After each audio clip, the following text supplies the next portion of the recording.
So since nagsisimula pa rin lang, only last year, so ano yung pinakamatinding challenge na hinarap mo dito sa pagpapatakbo ng Captain Calamares? Well, siguro Sir Tony yung ah, talaga yung from the start, no? Kasi nung una gusto ko i-expand agad eh. Okay. No? Gusto kong madaliin. Pero nagkaroon tuloy ng samot-saring challenges or papaano siya gagawin, no?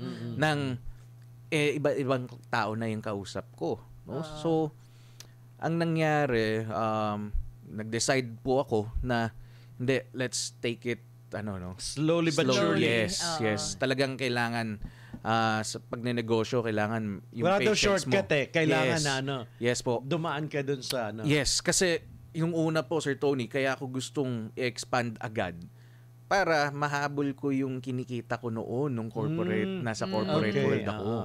No, so sabi ko hindi pala, kailangan maging patient ako, Tama. no, maging kailangan kong hintayin, kailangan kong palakihin ng paunti-unti hanggang umabot ako doon, pero hindi ko kailangan madaliin.